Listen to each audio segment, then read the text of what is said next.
कामों की इंतहाई अफसोसनाक वाक़या कामों की मासूम बच्ची की नाश बरामद। कामों की थाना सिटी के इलाका में इंतहाई अफसोसनाक वाक़या। पुलिस राय के मुताबिक थाना सिटी के इलाका मोहल्ला फैसल टाउन में नामालूम बच्ची की नाश बरामद हुई है। मुर्दा हालत में मिलने वाली मासूम बच्ची की उम्र 5 से 6 माह बताई जाती है। इलाका मुकीनों के मुताबिक आज ही सुबह सवेरे सैर के लिए जा रहे थे कि बच्ची की लाश देखी और पुलिस को इतला दी।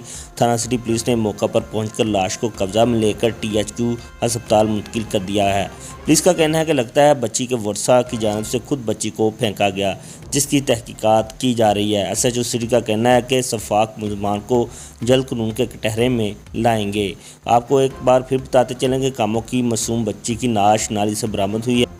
कामों की थाना सिटी के इलाका में इंतहाई अफसोसनाक वाक़या। थाना सिटी के इलाका मोहल्ला फैसल टाउन में नामालूम बच्ची की नाश बरामद हुई। मुर्दा हालत में मिलने वाली मासूम बच्ची की उम्र 5 से 6 माह बताई जाती है। इलाका मुकीनों के मुताबिक आज ही सुबह सवेरे सैर के लिए जा रहे थे कि बच्ची की लाश देखी और पुलिस को इतला दी। थाना सिटी पुलिस ने मौका पर पहुंचकर लाश को कब्जा में लेकर THQ कामों की में मुंतकिल कर दिया है।